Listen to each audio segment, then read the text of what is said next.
Good afternoon, ladies and gentlemen, and welcome to JBDC's Virtual Biz Zone, the Gift and Craft Edition.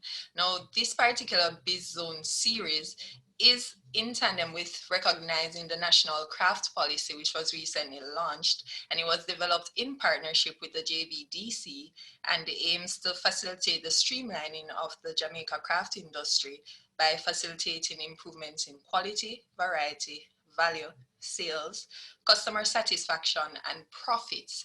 Now, today we are looking at a very intriguing topic, climate smart manufacturing.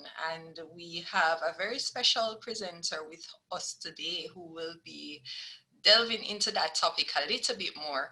And just to make you aware, global warming is one of the world's biggest challenges. In order to meet climate goals, the world must sustainably reduce carbon emissions. And that is just to let you know that we all have a responsibility to play in dealing with the reduction of carbon emissions. And I'm sure our presenter will be delving a little bit further into that and allowing us to understand just how important it is, especially as it relates to manufacturing. So our presenter today is Miss Renee Oliphant, and she has over 16 years of she has given over 16 years of service to the Forestry Department. Her journey began in 2000 as a legal officer in the organization, and she has served in various capacities since then, with her most recent service being as the Chief Executive Officer and Conservator of Forest Acting. Though much of her work life has been spent at the Forestry Department, Ms. Oliphant has always stuck close to the field of the environment. Before starting at the Forestry Department, she worked as a short stint as a legal officer acting at the National Environment and Planning Agency, NEPA. Ms. Oliphant also served as the Executive Director of the Forest Conservation Fund, FCF, for a few years.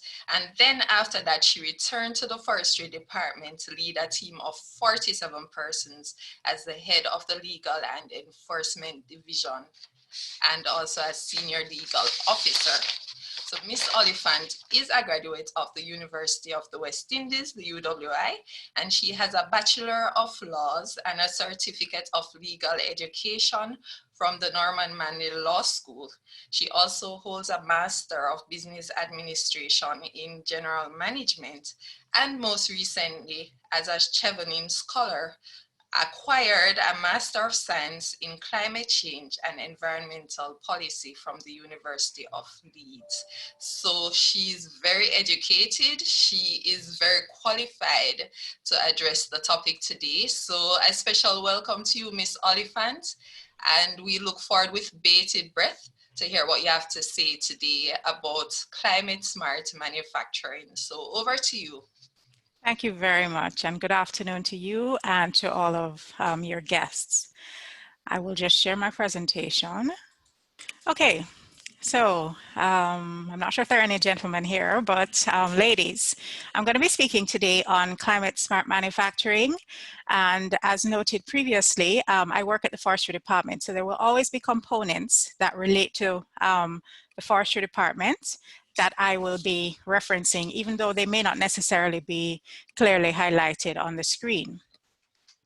So you may ask a question, why is there a need for us to have a discussion on climate change manufacturing or climate smart manufacturing? Climate change actually is a thing. There are many persons who may say no such thing, but I think it's generally accepted that it is a phenomenon that affects us on a global scale. And globally, manufacturing actually accounts for 19% of the greenhouse gases, that's the GHG emissions. And when you think of that, you think of like carbon dioxide, nitrogen, all of these gases that are that go up into the air and assist us in having what we call global warming. About 11% of the emissions actually come from manufactured goods. And I'll go into a little more detail in terms of the presentation. Because for us, we need to consider a couple of things. So we're looking at the concept of climate change, going to give you a very preliminary, very basic kind of definition. And when you think of it, the United Nations Framework Convention on Climate Change, which is overarching convention, kind of defines climate change as a change of climate, which is attributed directly or indirectly to human activities that alters the composition of the global atmosphere, and which is in addition to natural climate variabilities observed over comparable periods. Breaking it down a little more, when you think of a dictionary definition, it literally is just significant and long-lasting change in the Earth's climate and weather patterns, especially in current use. So some of these changes are what we associate with global warming. Now, when you think of climate change, and I know everybody has heard about the fires in California, when you think of the fact that we have increased numbers of hurricanes on an annual basis, but also the intensity, that is what is frightening. The intensity of them are also pretty high. You'll hear a hurricane being a Category 1 today, and by tomorrow or the day after, it's a Category 5. So these are frightening things. There is the whole issue of when you're not having flooding and rains, or too much rain, you're having issues with drought and possible, I mean, we don't have desertification in Jamaica, thankfully, but we do have long periods of drought, and the drought this year has been significant. And the impact that this has on, especially on the supply chains for businesses, can have a marked impact on our ability on a daily basis to properly function as an entity. And so this depiction actually is just showing some of the levels of emissions, because I mean, we think, yes, we may not necessarily drill down at the business level to what overall impact we are having. Now, when you think of on a global scale, Jamaica doesn't contribute significantly to the levels of emissions that are kind of given off on a daily basis or an annual basis. But we do each, whether at the business level or at the individual level, have a carbon footprint that we have to be aware of. So for example, energy that we use, whether it's electricity, whether it's fossil fuel driven through coal burning or other mechanisms, we require energy to assist us in carrying out our functions. And so this depiction actually just gives us a very basic schematic as to how we take energy in and then the emissions that we give off. So climate smart manufacturing actually facilitates increased productivity and the reduction of waste costs through the use of advanced technologies, waste and costs through the use of advanced technologies. So that is the ultimate goal.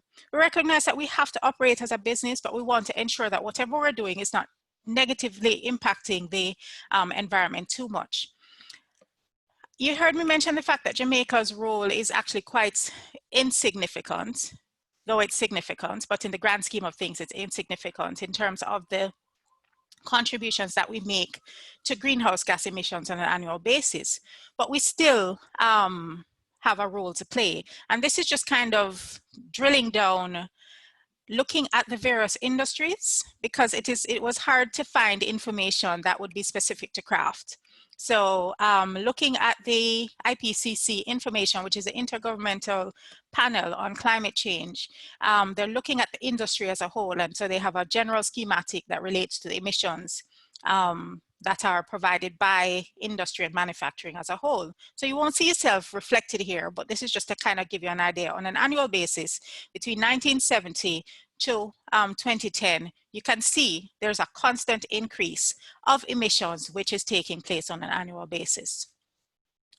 Again, it was difficult to find any information that related specifically to Jamaica, but you can see we're categorized in the group of Latin America and the Caribbean. And again, over that period, you can see there is a consistent increase in terms of the gigatons of carbon dioxide that would have been emitted on whether on annual or at a decade level over the period. And Jamaica, of course, would be in that group of Latin America and the Caribbean. So we're asking the question, why is climate smart manufacturing a thing? Why should we even be concerned about it? All right, as you can see here, it is because each and every one of us have a role to play. So, you know, we have the ants there kind of holding and building a train that they then climb over each other. But what this really is depicting is that we cannot divorce ourselves as businesses, no matter how slight, how, you know, environmentally friendly our business is, we all still have a role to play. And of course, by extension, we have an impact that we're having. And we literally need all hands on deck. There is a direct contribution that manufacturing makes on the generation of greenhouse gases. And what we're seeking to do is to reduce it. So for example, you heard me mention the fact that I work at Forestry Department. And one of the mechanisms that we utilize or that we encourage is the planting of trees. Planting of trees would facilitate not just a sustainable source of raw materials for a lot of the craft activities that we have, but it also serves as a mitigating force because it takes in the carbon dioxide for trees, for young trees to grow. They actually utilize carbon dioxide and give off oxygen. So it has a beneficial impact overall on the state of environment. So when we're looking at it though, at a business level, the threats to productivity that exist. So you heard me mention the fact that a lot of the craft items that we use come from either our forest areas or so they're actually timber, but we also have non-timber forest products that are utilized. So bamboo, rattan, we have bark that's used to create dyes that is then used in the craft making process. We have a lot of the branches and other small items that are utilized. Bamboo that are utilized as craft raw material to make craft items by our furniture makers, by our artisans. And so one of the things that we're recognizing is that when you have incidents, so for example, you have a major weather incidents, you could have a situation where your access to your supplies are threatened. Either they're destroyed or your access is threatened. We have situations where extreme temperatures results in your productivity levels being impacted. Or because it's so hot, you then have to use more electricity to, for example, keep your staff comfortable or even just to generate, you know, a situation or a space that persons are comfortable in. So we want to, one of the impacts of climate change is that I know everybody's feeling it. It's like it's getting hotter and hotter and hotter on a daily basis. And so this has impacts on our bottom line because we then have to be utilizing other mechanisms to ensure that we're keeping our staff and ourselves safe because of the increased temperatures. This has a negative impact on the bottom line because it increases our cost of manufacturing. And of course, there you can see that gentleman in the middle. It was a recent, I think about 3 days ago, that was his furniture shop. And literally it is underwater. And what we have is where our extreme weather events have a negative impact on our infrastructure and by extension our businesses because he was complaining that he lost stock. You know, his equipment was damaged. He wasn't sure if he was ever going to be utilizing them again. And essentially he said he had about a loss of about $800,000. And as you can see, he is chest high up in water. So what we as we're encouraging every individual to do, whether it's at the business level or the individual level, is looking at reducing your carbon footprint. And the reason for that is that this will have a positive impact on the environment and by extension, managing our emissions. So looking at the whole concept of zero waste or lessened waste, and I'll go into a little more detail in the upcoming slides, looking at using renewable sources of energy, so or solar, looking at our wind farms. There's so many components to our manufacturing process. So you'll think, yes, I need electricity, I need raw materials, but then you also have to factor in the costs of transport and the impact that that truck that delivers your goods or delivers the items to you results in carbon dioxide being emitted. So just having a big picture and then drilling down at individual levels to see exactly what your carbon footprint is as a business is important. All right. Also we're looking at sustainability, so looking at utilizing sustainable harvesting techniques. So you heard me mention the fact that if you're going to be utilizing timber, ensuring that it's coming from a sustainable source. Now, the majority of Jamaica's forests are actually privately owned. So whether you're getting it at the private level from privately owned land, or you're coming to buy it from the Forestry Department, and that is a possibility, that you're getting it legitimately, and also that there is a mechanism, even if it is you going back, you've used 5 trees, you know, encouraging the private landowner or yourself going back and planting back those trees so that there's a continual, even though we're losing some, we're gaining some. And so that's what we're encouraging individuals to get involved with. We actually just ended National Tree Planting Day on the 2nd of October. And so one of the things we're encouraging every single member of the public to do, including businesses, is to partner with the Forestry Department. Come and get your free seedlings and get involved, getting Jamaica green again. Of course, we're also encouraging the utilization of non-timber forest products. To kind of diversify that mix of craft items that are put out there. So we're not putting as much pressure on our forest cover because everybody is doing, you know, furniture or plaques or other things from our wood. We're also, so you heard me mention the fact that zero or at least lessened waste. We're encouraging you to reduce, to recycle. Use everything. Everything has a value. I mean, it's amazing some of the particular uses that what persons think of as waste that can then be such a viable business opportunity for individuals. So you'll see here, persons using reclaimed wood, using wood chips instead of just kind of discarding that and then having it be fodder for a fire. We have individuals who then come in after somebody has cut down a tree and, you know, cut off what we call the slag, which is, you know, the round part of the tree, and they essentially want the core. And so they're using what they deem to be the merchantable part of the tree. And so they leave all the slabs and the other things in the forest. Persons come in and they convert that to wood chips, and then the wood chips is used as mulch. Mulch is an opportunity to earn an income for what persons deem to be junk. You see here what is essentially what we deem waste that have been converted to chairs.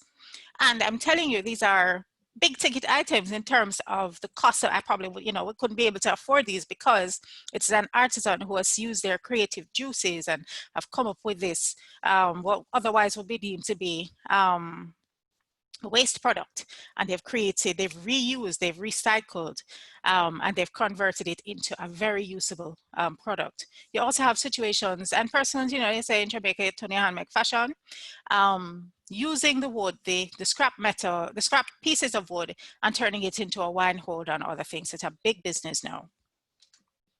Again, just to give you some ideas as to how persons are reusing items. Right here, you'll see actually a light fixture, and it is a situation where waste material actually has been converted, and or what could be deemed to be waste material, converted and made into this beautiful item, right? That persons would, you know, pay, I mean, thousands of dollars for, because it is now a piece of art. Turning, again, you heard me mention the fact that there are slabs. You see in the middle picture, 2 sets of, it's a table with, or it's a bench with, you know, what is essential persons would deem to be waste. So they've turned the stumps into chairs. And again, it's a big ticket item in terms of cost. And the last picture is actually a coffee table, which, you know, they've infused with some glass. But again, it is appreciation. They've turned what would be deemed waste into what is essentially art.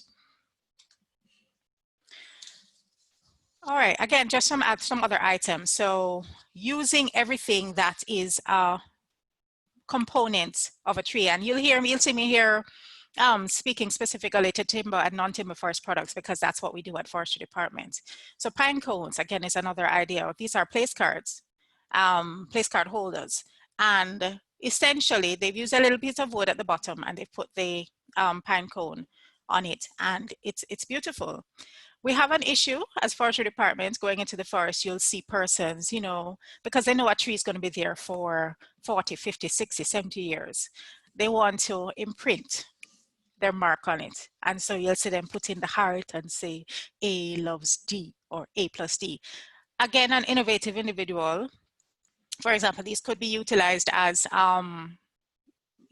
if we get, not that we're having a lot of weddings now, but you know, these could be the gifts or the tokens that are given to your guests in terms of you know, craft items that are developed. So it's just really just looking at, we're here, but we need to be innovating a bit more, utilizing what could be deemed to be waste or byproducts, and ensuring that we are being sustainable as an organization or as an individual in terms of the use of these items. And then that is contributing to us actually engaging in climate smart manufacturing. All right, just a couple more pictures in terms of our non-timber forest products that we see. And not a lot of these pictures are actually local. I apologize, because it was hard to find pictures online of truly Jamaican products. All right, but we're encouraging persons, use bamboo. We have bamboo all around. We have wicco and rattan and other mechanisms that we can then utilize to make beautiful craft products that persons would be very interested in purchasing, but doing it in such a way that it is done sustainably. So even if we're taking out, we're encouraging persons to plant back, that if we are contributing to manufacture, that we are engaging, for example, with the Forestry Department to see how you can then make a valid contribution to ensuring that there is a consistent supply, because you don't want to have a situation where your supply, you big up your business now and then you are able to access this on a consistent basis, so then you start to lose your customers. All right, so again, just an idea, bamboo is another activity, even though we don't, there's a lot of bamboo in the areas that we manage as Forestry Department. And so one of the things that we do is that we encourage persons, if you are interested either through the Bureau of Standards or making contact with Forestry Department, it's a very versatile natural resource or raw material. And so you see some pictures here, masts are a thing now, but there's a possibility of harvesting your bamboo, converting it to fiber, and then spinning that into fabric, which can then be utilized to make things like your masts, which are such a big ticket item now. We encourage you to think innovatively, to pivot. Your original business may not necessarily be going in the direction because of COVID or other activities, to utilize the opportunities that exist and to seek to kind of work your business around. So you may need to change a little bit, but don't be too discouraged. There's so many opportunities out there that relate to doing things in a climate smart manner, but still being able to maintain your business consistently. So just to give you some ideas in terms of our renewable energy sources, you heard me mention before wind and solar, but those are the main ones we use in Jamaica. But there are others. There's hydro, there's geothermal, and there's biomass, which exist. And what this essentially means is that you're using not fossil fuel driven sources of energy to run your business, but you're using something that is a renewable source. So, I mean, if you look out the window now, it's not very sunny, but we are a tropical island, and that means that the sun is going to come back. And so solar is actually a very sound way to get your energy. We also have wind in certain areas. It may not necessarily be an option in terms of at the individual level as a business, getting that as an energy source, but we're encouraging you, I mean, recognizing the cost benefit analysis, you need to make a determination as to whether getting off the JPS grid is a wise thing for your business because of the opportunities which may exist to utilize renewable sources of energy, and recognizing that in doing that, you are again contributing or assisting with, you know, reducing Jamaica's emissions overall to greenhouse gases. So as I mentioned before, we have Wigton in terms of a wind farm, and we also have Paradise. The government of Jamaica has committed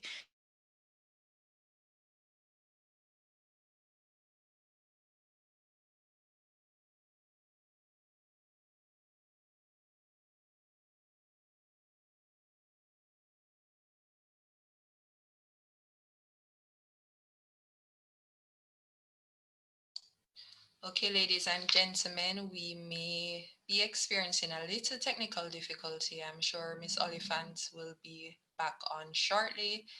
I'm seeing where maybe she may be experiencing some internet issues right now. So please hold, and we'll be sorting it out shortly.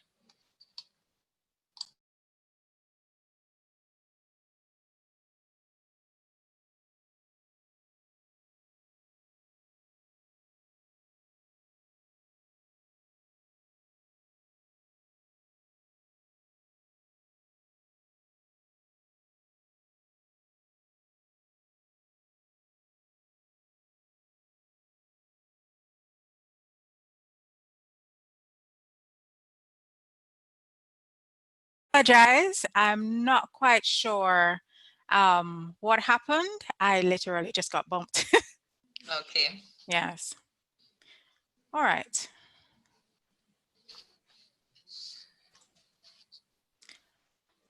I'm not sure if as far as I know, this is where I had this was where I had stopped when I realized that I was no longer interfacing with you guys. But I was just suggesting that there is, at a large scale, in terms of renewable energy sources, there is the Paradise Solar Farm and the Wigtown Wind Farm that I think everybody probably knows of because of the IPOs and the other things that have existed in relation to renewable energy sources. But what we say all of this to say is looking at it at a business level, at individual level, to see whether you are able to maintain a renewable energy source for your business. And even though in the short term, the costs associated with actually putting the infrastructure in place can be quite sizable, it actually in the long run does inure to the benefit of the person who has made that initial investment. So what is our ultimate goal? We're actually looking in terms of climate smart manufacturing, we're looking to reduce, to minimize our carbon footprint. We are suggesting that you target sustainable sources of raw materials. So you go for items that you know are constantly being replaced and that there is a consistent effort being made. So you're not just taking things and not putting anything back. We're suggesting that you use up as much of the product as is possible. And of course, ensuring that, as we said, one man's waste is another man's treasure. Innovating as a business to ensure that you are actually actively assisting the environment rather than having a negative impact on it. Innovating by tapping into what we call niche areas. So those artisans who have been utilizing what we call waste wood. It's a thriving business now. Hotels, restaurants, have been utilizing them and tapping, seeking out persons who provide this sort of service, these creatives, and also looking at building a product that actually has some level of certification. So you actually you're able to attach a premium to a product if you're able to say that it was either generated as a result of a sustainable activity. You heard me mention the fact that we want to ensure that we're targeting sustainable sources of raw materials. So where you can add a certification to your product, whether your craft product or furniture or otherwise, you are then able to add a premium to that because there are persons who are willing to pay more for products that are sustainably produced or, for example, organic products. In summary, I'm suggesting to you climate change is a threat to all of us. As Forestry Department, we have regulatory mechanisms that we will allow persons to access the raw materials that we manage, but we want it to go past that. We don't want to have to be constantly enforcing against persons. We want persons to engage through our permit and licensing system and getting the raw materials legitimately, but we also want to recognize that everybody will recognize we're all in the same boat. We all are being threatened by climate change, and we, as such, we all have a role to play in terms of reducing our emissions, whether at the business level or at the individual level. We encourage you not to cut corners, right? And we encourage you, as always, to ensure that your carbon footprint of your business is minimized as much as possible. So using the reduce, reuse, recycle, that can assist you in making decisions in relation to your budget. So be a climate hero. right? Especially if you have kids, you have nieces, nephews, and otherwise. We're not just here to make money for ourselves, but we always have to ensure that in doing our manufacturing, we're doing it in a climate-friendly manner, in a smart manner, and so that there are provisions being made for the generations to come. Every mickle, as they say in Jamaica, makes a muckle. So even you may say, but my little contribution is not enough, or is not significant when you think of all of the pollution and all the emissions that are being sent out by the industrialized countries.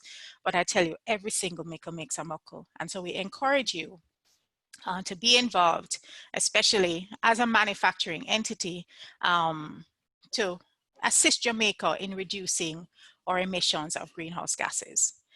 Thank you very much, and we're open to questions. All right, thank you so much, Miss Oliphant. A very lucid presentation. And I really believe that climate change is everybody's business, whether or not we believe in it, because the fact is we have been experiencing some unprecedented weather conditions. And so as Miss Oliphant has said, we are open for questions. So you can go ahead and type your questions in the chat, or you can actually raise your hand, click on the icon indicating that you want to raise your hand, and you will be acknowledged. So Miss Oliphant, we actually had one or two questions and comments that came in while you were presenting. Tamara Nicholson has said, is bamboo yarn labor intensive, and how is it done? And is training, well, I should say, are training opportunities done in collaboration with the Forestry Department?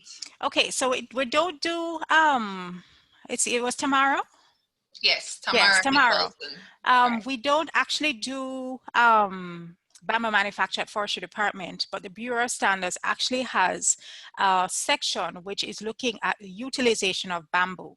And it's not just, it has many products that they have suggestions as to how bamboo can be utilized in Jamaica. So I would encourage you to either make contact with the Bureau of Standards, or if you are able to drop me a line, I could then send a contact that you could make, an individual name that you could make contact with at the Bureau of Standards, because they have a lot of information on it.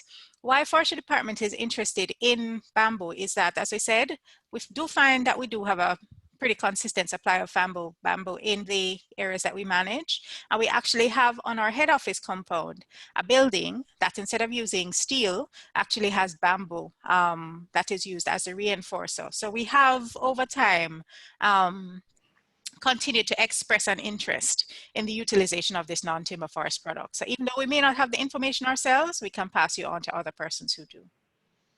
Okay, all right, thank you so much, Ms. Oliphant. Ingrid Cook actually said, great question to Tamara's question.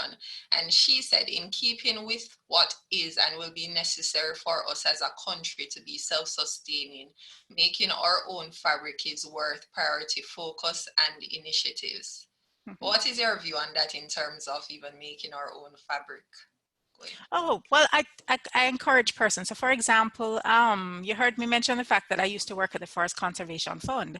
Right. And part of the thing that we did was actually assisting the what we call grantees. So there were, community-based organizations, and I think you can tap into grant funding, for example, through EFJ, through small grants, the small grants program, to assist persons in developing a livelihood option. And when I say a livelihood option, many times they then want to see that by doing this, you are then not having a negative impact on the environment.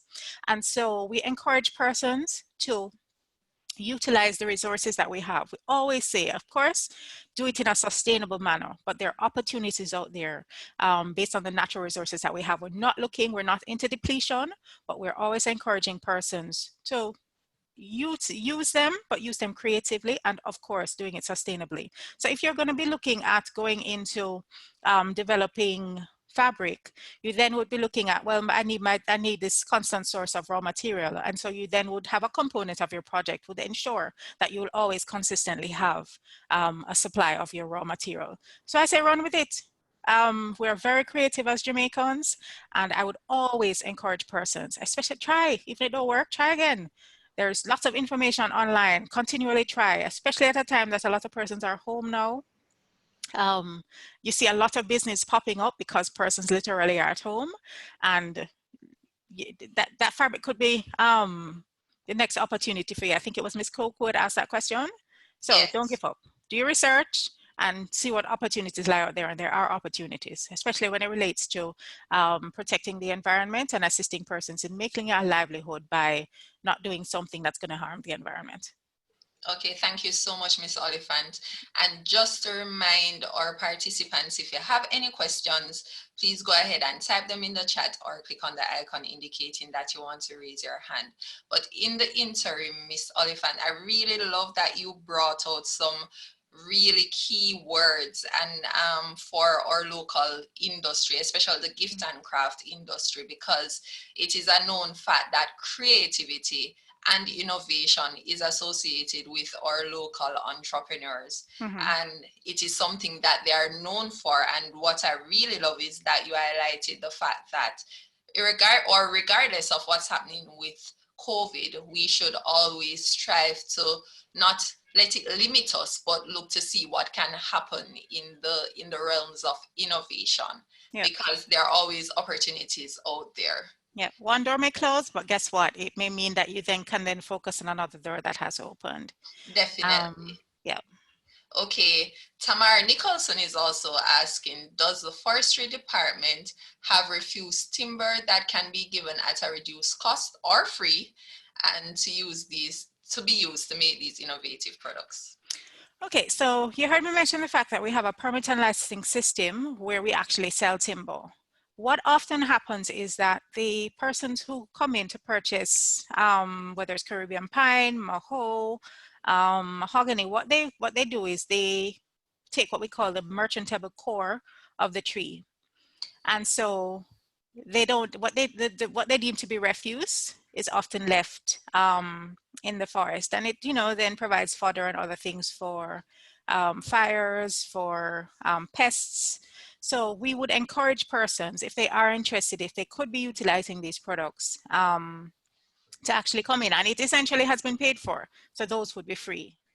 All right, we are required to manage the government's assets, so we don't give away what is we deem to be merchantable timber.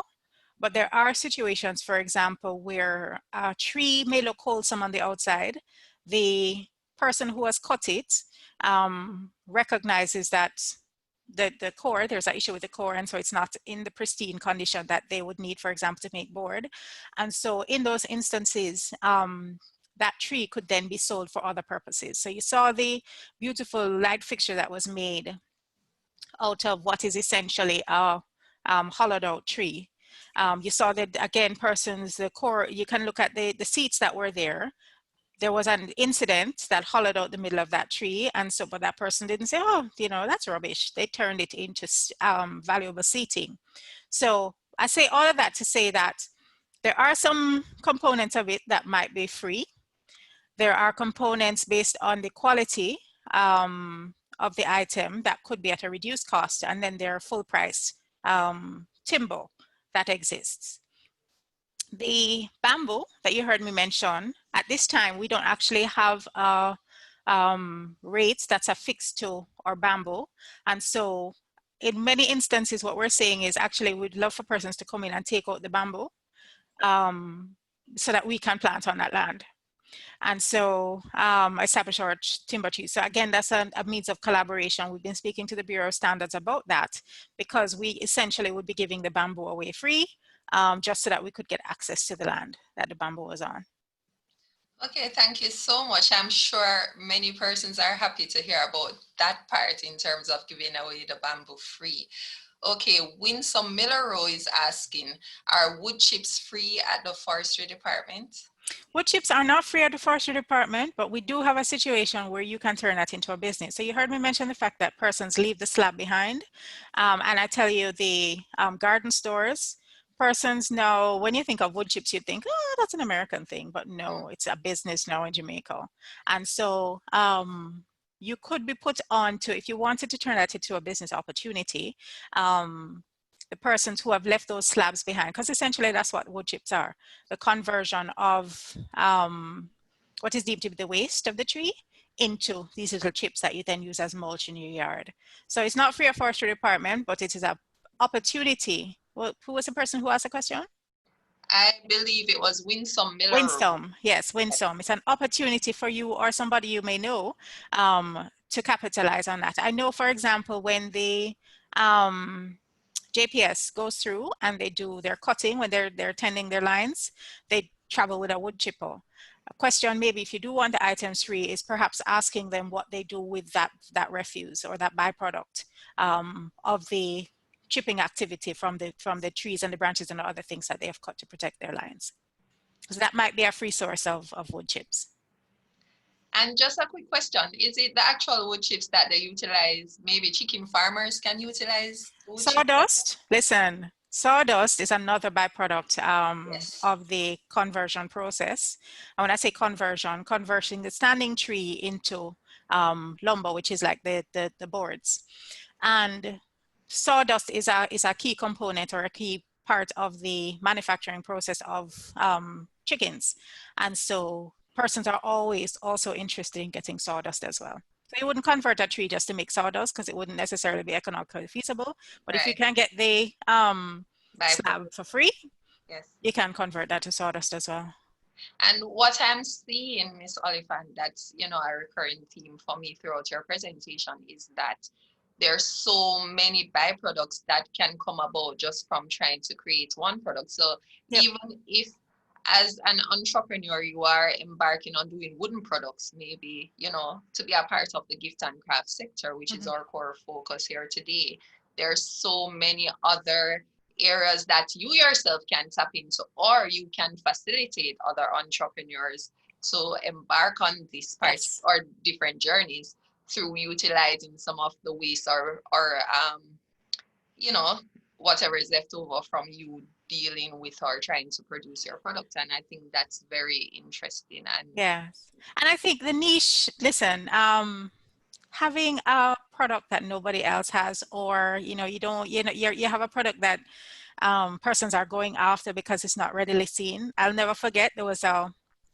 bookmarker that I traveled to a conference in Belize, and there was this board bookmarker, and it was gorgeous. It had a turtle engraved in it, and it said Belize, and I was like, oh my gosh, you know, I have to get some of these to carry back for staff, and da da da. And about a year or so later, and I was thinking, oh, this is so special. Oh, you know, it's done with wooden Belize or whatever. And then I traveled to Barbados, and I saw the same bookmarker with the same turtle, but it said Barbados. And then I turned it over and it said made in China. And I said, oh no, oh no, no, no. So if as locals we can, and we're so creative, we are so creative, just going beyond what we call the run-of-the-mill products that you expect. You see shop number one has it, you go down 10 shop, they have the same shop. Diversify, you know, utilize more of the resources. As you said, what's somebody made use the core of the tree, you then use the bark, or you use the, you know, slivers. You just combine it in a different way that makes your product unique and attractive. And of course, then that adds to the value so that you can then charge more for your product. exactly, and everybody loves to hear that bringing in more income for their products. And yes, one thing I would love to point out based on even what you have shared with us is that there's power in networking. oh yes, So yes, so you don't have to try to do everything on your own, but you can also engage other persons who may have an interest in another area to utilize some of the materials or even purchase it from you, because you're yes, creating more income for yourself through even initiating that process. yes. Okay, Miss Oliphant, our participants are actually, you know, speaking up a lot. They're saying they really love what is happening here today. Tamara Nicholson has said, okay, sounds great to the answer you gave her earlier, as well as Ingrid Koch is saying, great presentation. Thank you. And Kimberly Marriott is saying, love the ideas shared here. So Stephanie Cameron is saying, similarly, the stump from felled trees can be used for artistical carvings. Yes. And I think, Stephanie, you work at Forestry Department, right? Stephanie, do you work at the Forestry Department? Okay. So if she does, if that's Stephanie, Stephanie is actually one of those persons that you can contact. You Oh, can have access to, you know, to items.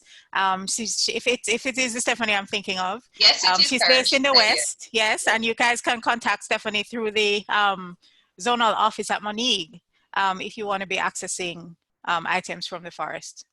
Okay.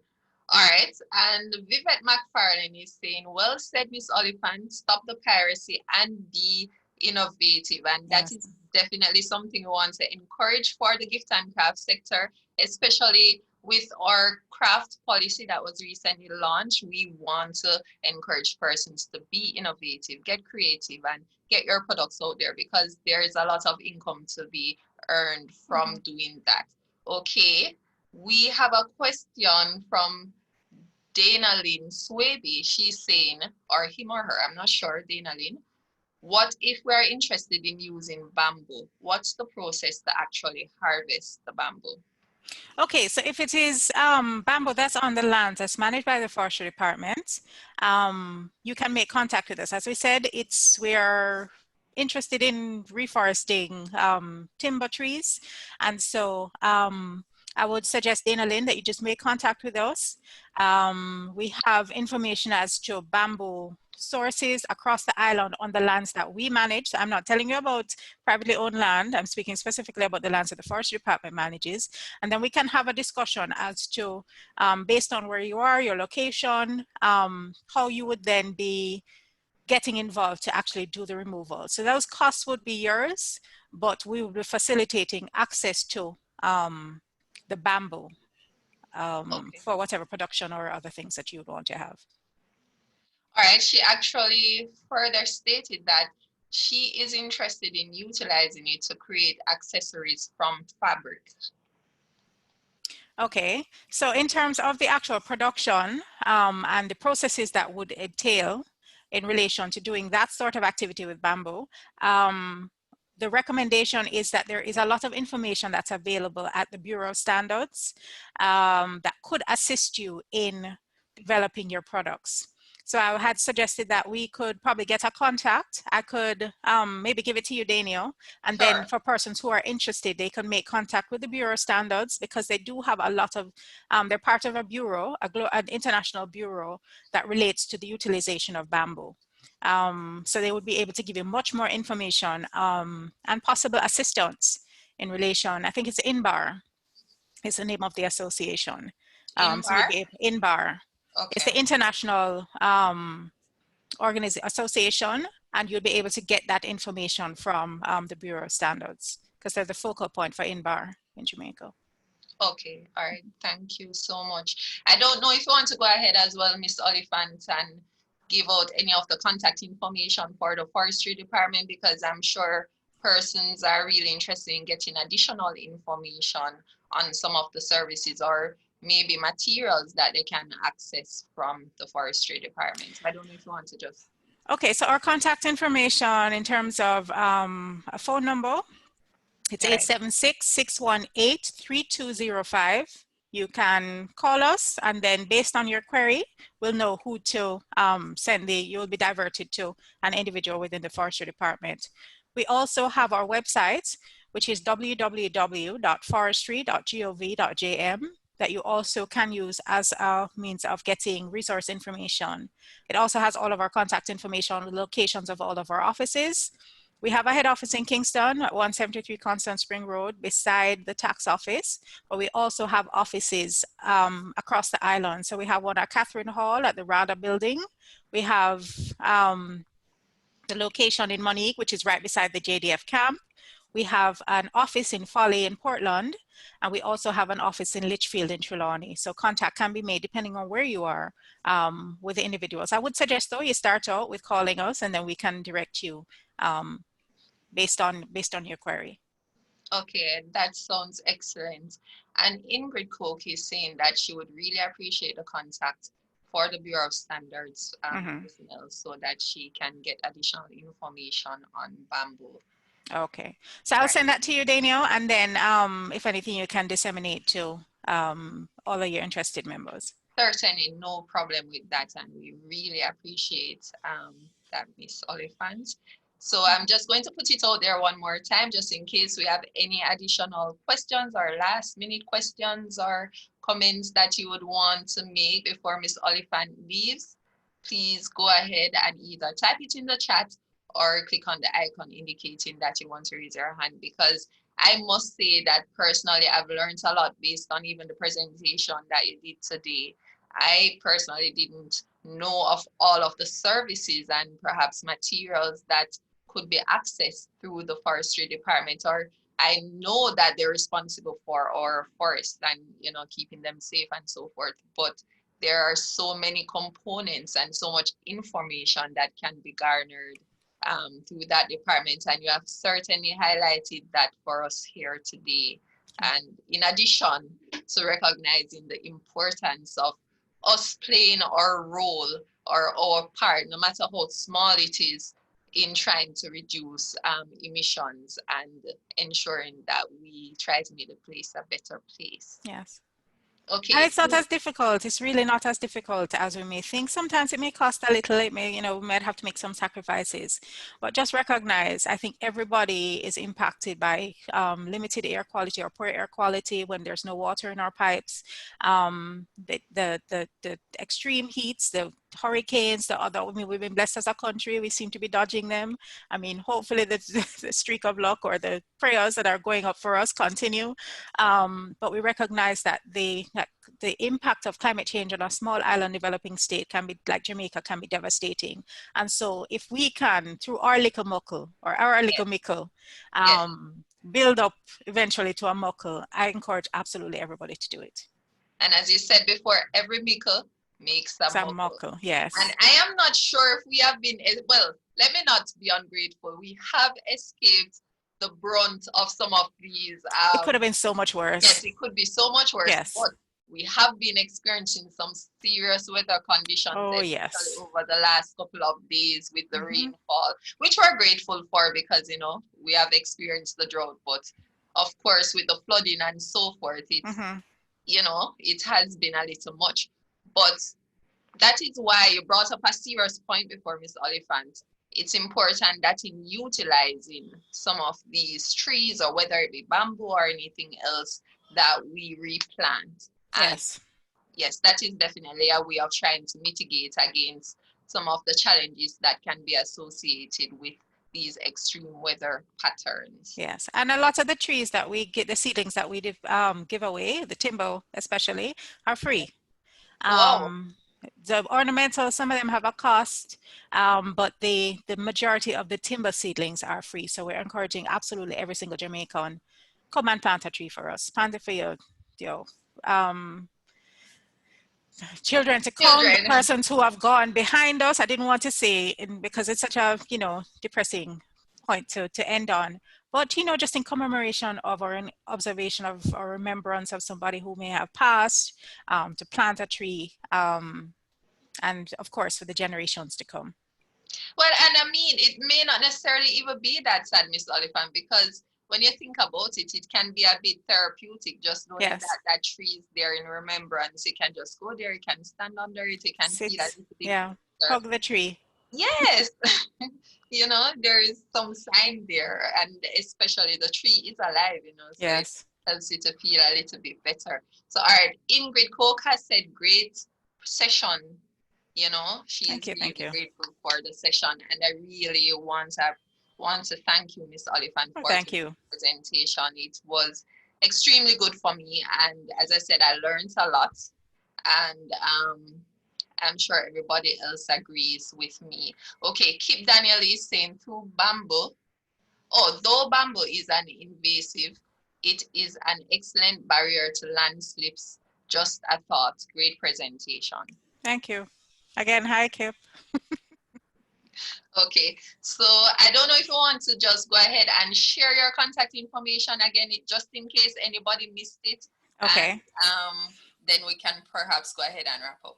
All right, so Forestry Department's contact information is 876-618-3205, and our website is www.forestry.gov.jm. We're Okay, on all right. Facebook, Twitter, Instagram as well. Okay, thank you so much. And we definitely look forward to our participants going ahead, contacting you. And Yes. we look forward to seeing innovative products coming out from whether it be our bamboo, you mentioned before, the wicker, the rattan. Rico. Yep. You know, we look forward to you utilizing some of those materials and to seeing them in our local gift and craft sector. Don't forget that the Things Jamaican stores are here to market your products, which, you know, they're an arm of JBDC responsible for marketing our local gift and craft sector, the products that they produce. So we look forward to seeing some of those coming forward. Contact the Forestry Department, go ahead, innovate, create something, and then we'll look forward to seeing them on the shelves. You know, it's simple, it's as simple as that. You know, get creative. So also, don't forget that you can contact the JBDC via telephone or any one of our social media platforms, via Twitter, Facebook, Instagram, or you can contact us at 876-928-5161-5 if you need to get any additional information on the services that we offer as well to assist you in developing your business or your product concept, because we are here for that as well. And we sorry? And I'm on big shot. Okay. All right. So somebody I guess needed to mute their mic.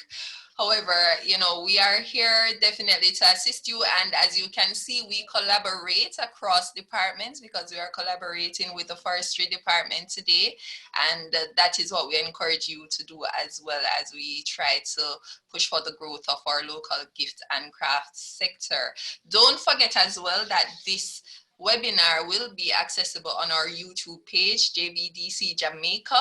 So in a couple of days or so, you can check out our YouTube page if you want to get back a little bit more of the information that Ms. Oliphant provided today. Maybe you missed something critical, you can go back and view it on our YouTube page, JBDC Jamaica. So when you visit, don't forget to like and subscribe to our page, and ensure that you click on the notification bell so that you won't miss any of our updates that we make to our page. So we look forward to you visiting our page, and we have a whole host of other webinars and sessions that you can view when you visit. So until next week, when we will be bringing forward another creative or, you know, a great concept as well. You know, I'm sure it will be equal to today, but today was remarkable, Miss Oliphant. Oh, thank you. So, right. It was So my pleasure. it definitely was our Yeah. pleasure having you here today. Okay. So until next week, when we look forward to having another great topic, please take care of yourselves and Stay safe. yes, as we Yes. try to navigate this entire corona pandemic. So please be safe, and we look forward to having you here again next week, Thursday at the same time, same place. Okay, Yeah. so thanks again, Miss Oliphant. Thank you, and take care, everybody.